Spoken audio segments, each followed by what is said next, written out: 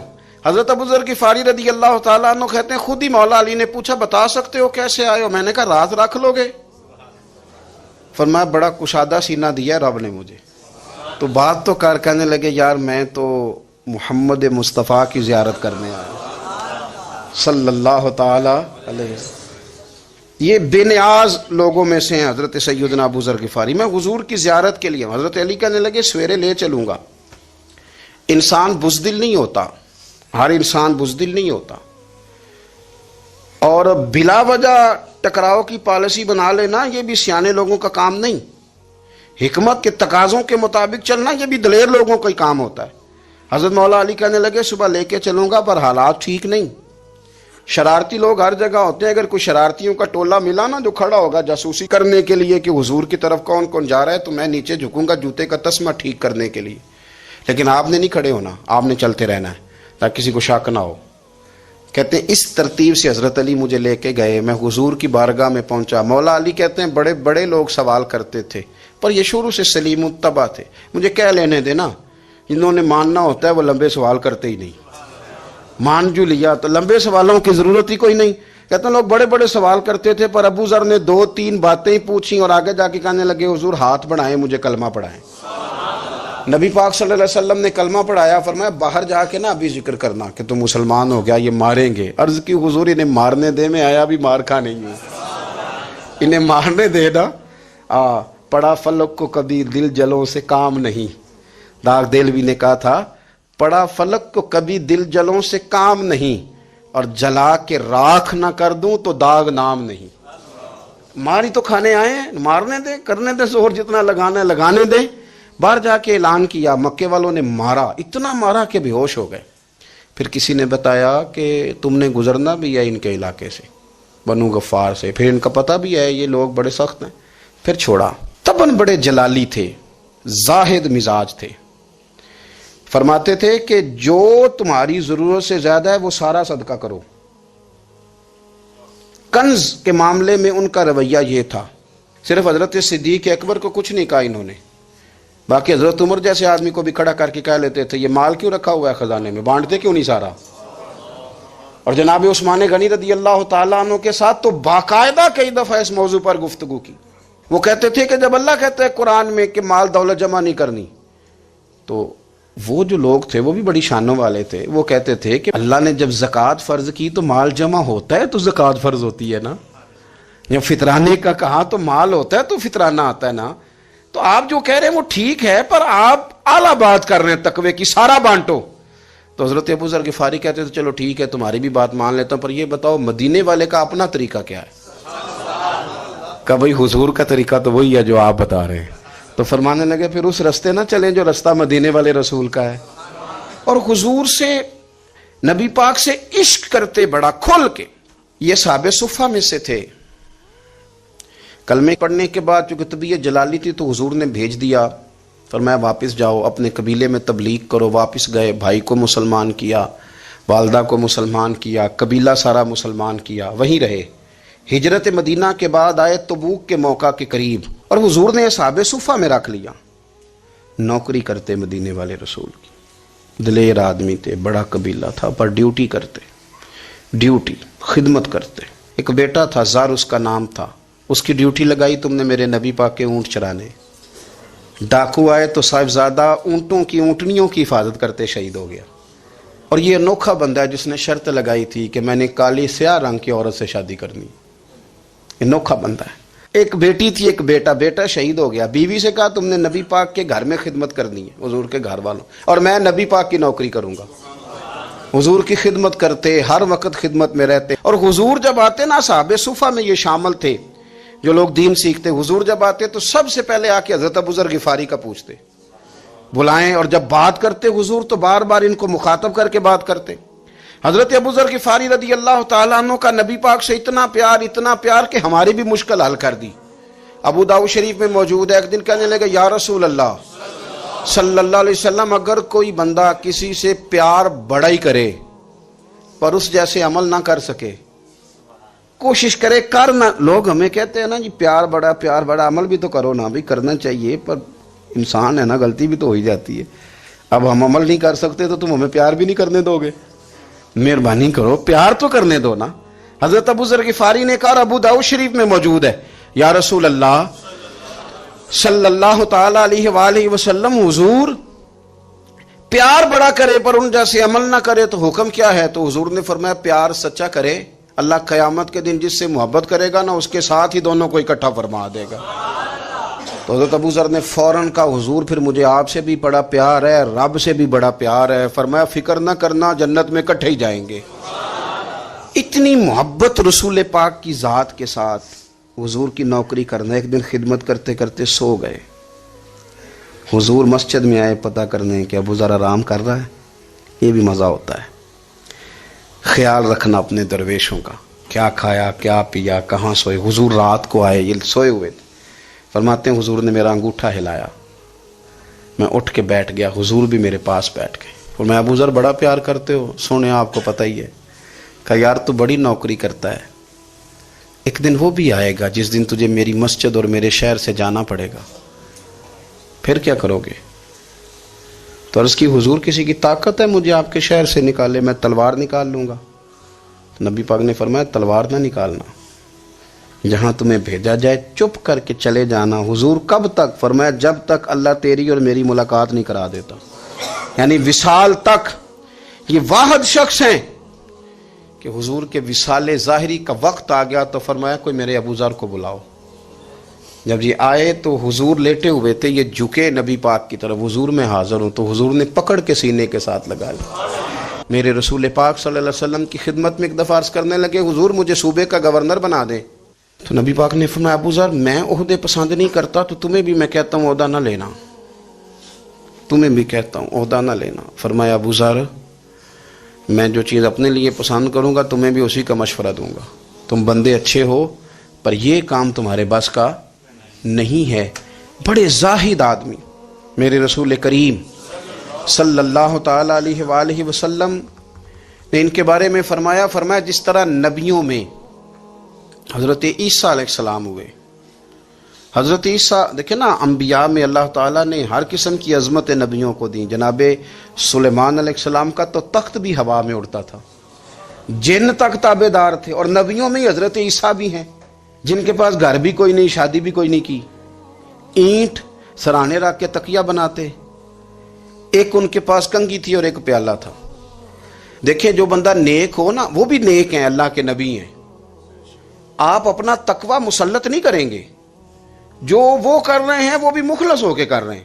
حکومتیں جو چلانی ہیں تو وہ کس نے چلانی ہے؟ اگر نیک بندے نہیں آئیں گے تو غلط لوگ آئیں گے, قوموں پہ ظلم کریں, وہ بھی اپنی جگہ ٹھیک ہے. لیکن یہ جو کر رہے ہیں یہ بات بھی اپنی جگہ بالکل ٹھیک ہے. ہم پتہ کیا کرتے ہیں, ہم چیزوں کو مسلط کرتے ہیں, ایک دوسرے پر مسلط نہیں کریں چیزوں کو.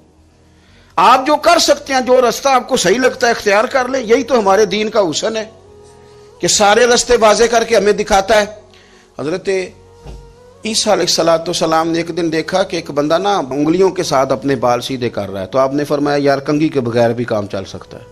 کنگھی بھی خیرات کر دی. دیکھا ایک بندہ ہاتھ کا تکیہ بنا کے لیٹا ہے, تو فرمایا اینٹ بھی دے دو, کسی کے کام آ جائے گی. ایک دن دیکھا کہ ایک بندہ نا یوں چلو میں پانی پی رہا ہے, فرمایا پیالہ بھی رہنے دو, اس کے بغیر بھی کام چل ہی جاتا ہے. جناب عیسیٰ کا یہ زہد تھا. میرے نبی پاک علیہ السلام نے فرمایا, جس نے جناب عیسیٰ کا زہد دیکھنا ہو وہ میرے ابو ذر غفاری کو دیکھے, ان کو دیکھے. یہ دنیا میں جناب عیسیٰ کے زہد کے مطابق چلتے پھرتے ہیں. ساری زندگی دولت کو, مال کو پسند نہیں کیا. جہاں رہتے تھے ایک گورنر صاحب نے 300 دینار تحفے میں بھیجے. تو ایک ہوتا ہے نا, بندہ کہتا نہیں نہیں ضرورت نہیں. اور حضور سید عالم صلی اللہ علیہ وسلم نے حضرت عمر سے فرمایا تھا, جو خود بخود آ جائے وہ قبول کر لو اللہ کی طرف سے. لیکن ان کا رنگ فقیری والا تھا اور تھوڑا انوکھا تھا. 300 دینار آئے تو فرمانے لگے, اسے جا کے کہو تمہیں کوئی اور بندہ نہیں ملا دھوکہ دینے کے لیے, میرے گھر ہی مال بھیج دیا ہے. فرمانے لگے, میرے پاس گدھا ہے سواری کرنے کے لیے, میرے پاس بکریاں ہیں دودھ پینے کے لیے, میرے پاس ایک چادر اضافی ہے سامان میں سے. میں تو ڈرتا ہوں کہ رب کہیں اس چادر کے بارے میں سوال نہ پوچھ لے, اور تم ہو کہ میرے پاس یہ لے کے آئے ہو. حضرت عثمان غنی کے پاس جا کے کہا کرتے, کتنا لوگوں کے پاس پیسہ آ گیا ہے, ہر بندے کے گھر میں مال ہے, یہ کیا ہو رہا ہے, لوگوں سے کہیں خرچ کریں غریبوں پہ. عثمان غنی فرمانے لگے تمہیں تو خوش ہونا چاہیے کہ میرے دور میں لوگ خوشحال ہو گئے. آپ فرمانے لگے نہیں، وہ والا رنگ زیادہ بہتر ہے جو مدینے والے نے اختیار فرمایا ہے، کیونکہ کچا رنگ للاری والا چڑھدا تے لیندا رہندا عشق تیرے دا رنگ محمد، جدوں چڑھ جائے پھر نہیں لیندا. آپ کی طبیعت کے اندر دولت سے بیزاری.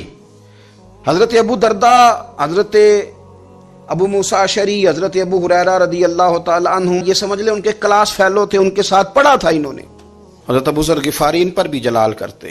آپ یقین کریں کہ طبیعت نا ایسے کیف میں آ گئی ان کو پڑھ کے. ان کو پڑھا جب کچھ دنوں سے تو کچھ انوکھا، یہ انوکھی وجہ ہے، سارے زمانے سے نرالے ہیں. یہ بندے کون سی بستی کے یار اب رہنے والے ہیں، یہ کس طرح کے لوگ ہیں، کیا سوچ ہے. حضرت ابو درداء رضی اللہ تعالیٰ عنہ کے گھر کے قریب سے گزرے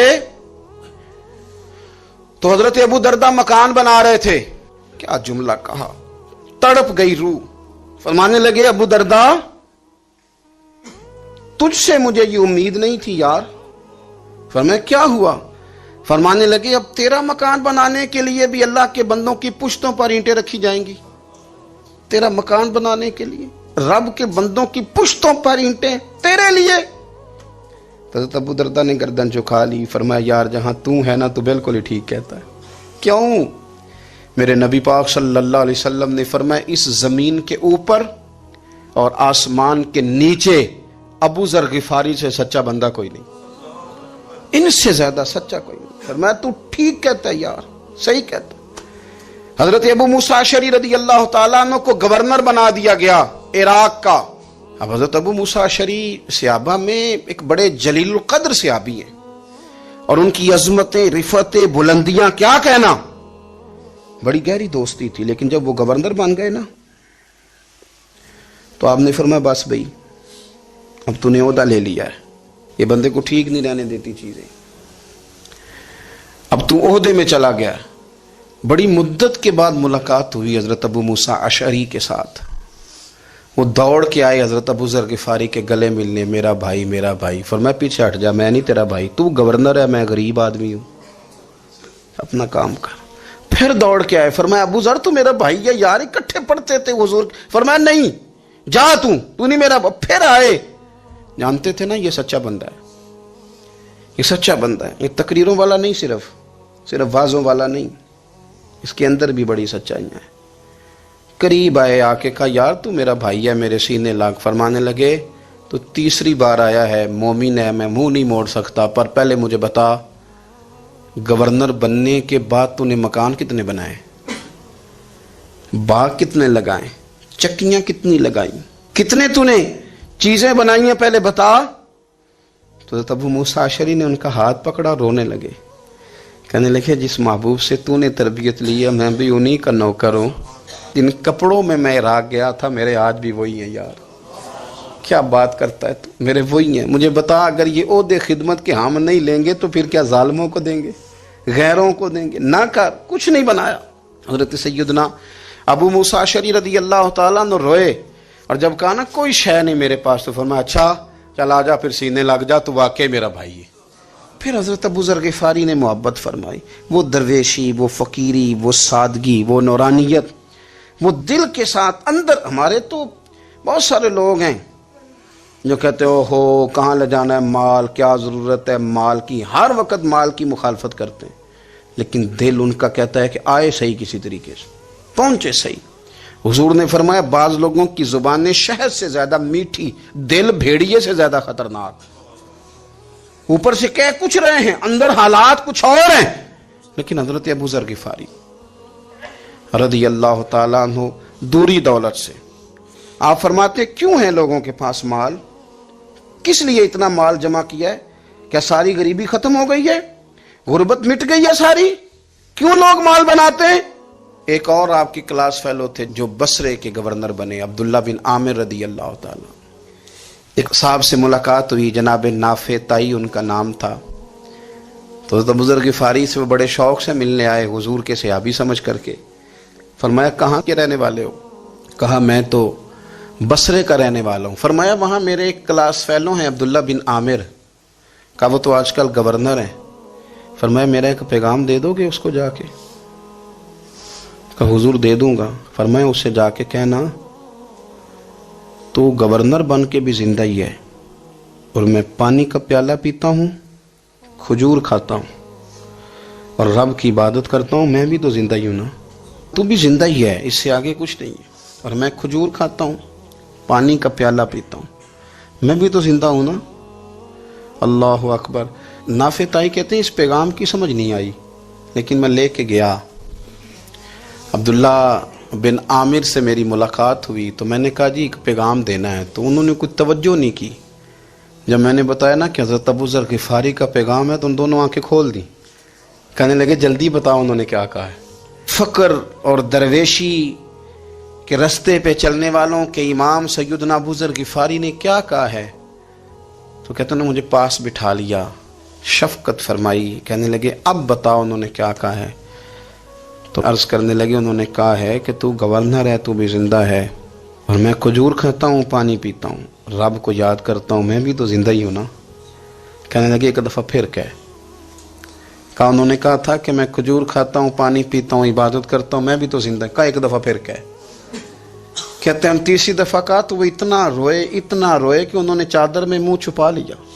کہنے لگے یار وہ ٹھیک ہی کہتا ہے، وہ صحیح کہتا ہے، اتنا مال، اتنے عہدے، اتنی چیزیں، اتنا کچھ جمع کر کے رکھا ہے، ان کا حساب دینا، ان چیزوں کی اللہ کے حضور کیا عذر پیش کریں گے، کس طرح رب کی بارگاہ میں بتائیں گے، کیا وجہ تھی، کن چکروں میں ہم نے زندگی گزار دی۔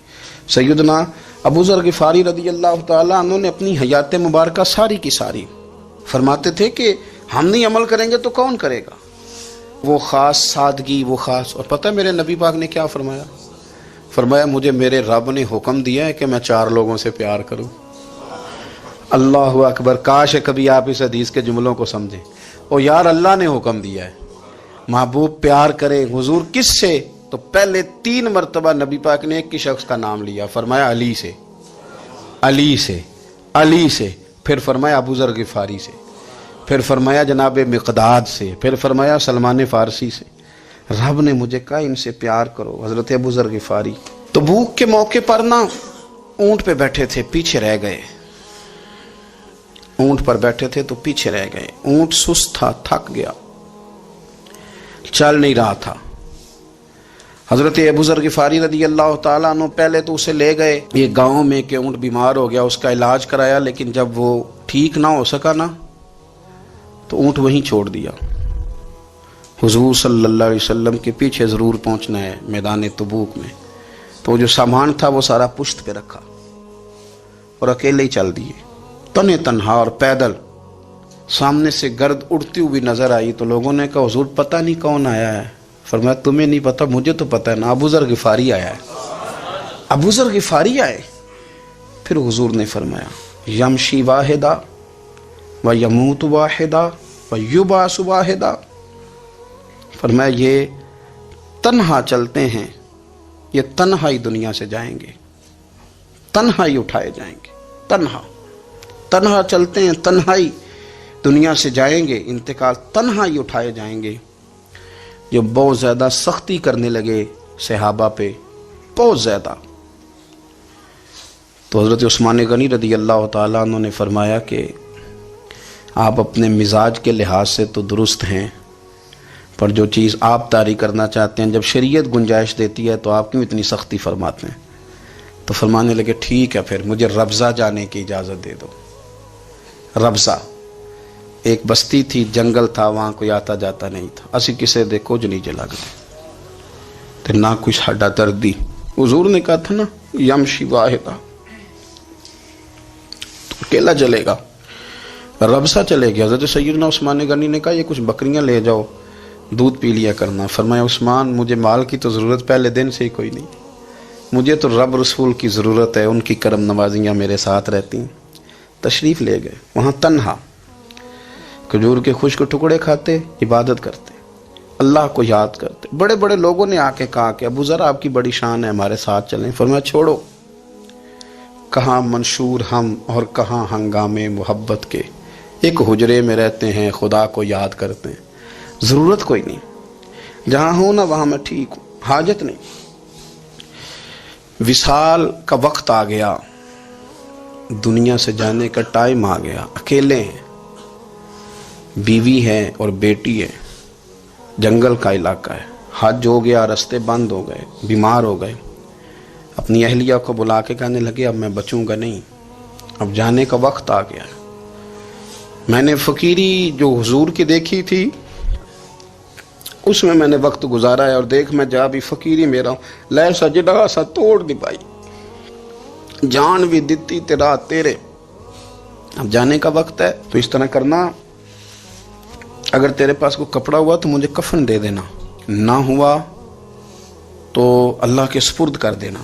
کہا ہم دو عورتیں ہیں، جنازہ غسل کفن، فرمایا رب جماعت بھیجے گا میرے لیے، لوگ آئیں گے، میرے نبی پاک نے مجھ سے وعدہ کیا تھا آئیں گے نا لوگ۔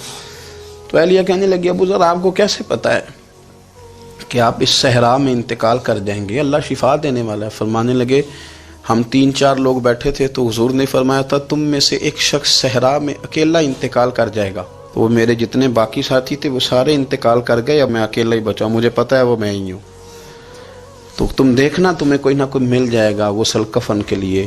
آپ کی اہلیہ کہتی ہیں کہ میں اٹھی، کبھی دوڑ کے میں باہر جاتی، سڑک پہ جا کے دیکھتی کوئی گزر رہا ہے، پھر میں آ کے کہتی حج ختم ہو گیا ہے، راستے بند ہو گئے ہیں، کون آئے گا جنگل میں، پھر میں آ کے ان کی تیمارداری کرتی، پھر اٹھ کے جاتی، پھر میں آ کے تیمارداری کرتی۔ اچانک میری نظر پڑی تو ایک چھوٹا سا قافلہ آ رہا تھا، اس قافلے میں چند لوگ تھے اور سب سے بڑھ کر صحابی رسول حضرت عبداللہ ابن مسعود بھی تھے۔ میں نے ان کو اشارہ کیا تو وہ دوڑے آئے، کہنے لگے بہن کیا ہے؟ میں نے کہا یہاں ایک شخص ہے، تمہاری تھوڑی سی ضرورت ہے اس کو۔ حضرت عبداللہ ابن مسعود کہنے لگے کون ہے بی بی؟ کہتے ہیں میں نے کہا کہ وہ ابو ذر غفاری ہیں۔ کہتے تڑپ کے روئے عبداللہ ابن مسعود، تڑپ کے کہنے لگے ابو ذر میرے نبی پاک کا پیارا، میرے ماں بھی اس پہ قربان، میرا باپ بھی قربان، کدھر ہے جلدی بتاؤ۔ کہتی میں لے آئی، 4-5 لوگ تھے وہ، تو سیدنا ابو ذر غفاری کہنے لگے عبداللہ میرا وصال ہو جائے گا لیکن یاد رکھنا میری بیوی کے پاس کفن کے لیے کپڑا موجود نہیں، وہ لہو سجنا سا توڑ ہی نہیں پائی، جان بھی دیتی تیرا تیرے، کفن کے لیے کپڑا نہیں ہے، لیکن تم میں سے نا وہ بندہ کوئی کپڑا نہ دے جو کبھی کسی سرکاری عہدے پہ رہا ہو، وہ بندہ میرے کفن کے لیے کپڑا نہ دے کسی سرکاری عہدے پہ رہا ہو۔ ایک انصاری جوان کہنے لگا ابو ذر میں کبھی کسی عہدے پہ نہیں رہا، اگر آپ میری چادر قبول کر لیں کفن کے لیے تو میں ٹھیک ہے، میں نے نا حضور کے طریقے پر زندگی گزاری ہے، چپ کر کے میرا جنازہ پڑھ دینا اور مجھے کہیں اور نہ لے کے جانا، اسی کسی دے کچھ نہیں جو لگتے تو نہ کوئی ساڈا دردی، یہیں کسی صحرا میں جنگل میں یہیں کوئی قبر کھود کے مجھے دفن کر دینا، مجھے جانے نہیں ہے کسی جگہ۔ حضرت عبداللہ ابن مسعود رضی اللہ تعالیٰ عنہ نے جنازہ پڑھایا، اور اس درویش کو جو 5ویں یا 4تھے مسلمان ہیں ان کو وہاں دفن کیا۔ جب خبر پہنچی نا مدینے تو سب سے زیادہ آنسو مولا علی نے بہائے، سب سے زیادہ حضرت علی نے۔ لوگوں نے کہا اتنا کیوں روتے ہو؟ فرمایا 2 ہی تو بندے تھے جو اللہ کے راستے میں کسی کی پرواہ نہیں کرتے تھے، اب ایک ہی رہ گیا ہے۔ کہا حضور کیا مطلب؟ فرمایا 2 ہی تھے، ایک ابو ذر اور ایک علی، اب اکیلا علی تو رہ گیا، وہ چھوڑ کے چلے گئے۔ حضرت سیدنا ابو ذر غفاری رضی اللہ تعالیٰ عنہ اس عظیم شخص کا نام ہے، سردار قبیلے سے تعلق تھا، بڑے بہادر تھے، پر حضور کو فقیری میں دیکھا تو پھر زندگی اسی فقیری میں گزارتی، اسی فقیری میں، اسی طریقے میں وفا کر کے نا اسی رنگ میں گزار دی، انہی نقشوں پہ رہے۔ اگرچہ جائز تھا، بڑے بڑے لوگ تھے، بڑے بڑے لوگ تھے، حضرت عبد الرحمن ابن عوف بڑا مال تھا، حضور نے ان کو جنتی کہا، ان کے پیچھے نماز پڑھی، سب ٹھیک تھا، پر فرماتے تھے یار میں انکار نہیں کرتا، پر میرے نبی نے فقیری کی، حضور نے ایک وقت کھایا ایک وقت بھوک کاٹی، تم کس طرح بھر بھر کے پیٹ کھاتے ہو، تم کس طرح اتنی آسانیاں دیکھتے ہو۔ حضرت ابو ذر غفاری فرماتے تھے مجھے میرے نبی پاک نے 6 باتوں کی وصیت کی تھی، اپنے بچوں کو بتاتے تھے، دوستوں کو 6 باتوں کی حضور نے وصیت کی تھی۔ سب سے پہلے حضور نے فرمایا تھا ابو ذر مسکینوں سے محبت کرتے رہنا، دوسرا نبی پاک صلی اللہ علیہ وسلم نے فرمایا تھا جب بھی دیکھنا نیچے والوں کو دیکھنا، اوپر والوں کو نہ دیکھنا، مالداروں جاگیرداروں پہ توجہ نہ کرنا، ذہن خراب ہوگا، نیچے دیکھنا، غریبوں کی طرف توجہ رکھنا۔ تیسرے نمبر پر نبی پاک صلی اللہ علیہ وسلم نے فرمایا تھا ہر حال میں حق بات کہنا اگرچہ وہ کڑوی ہو۔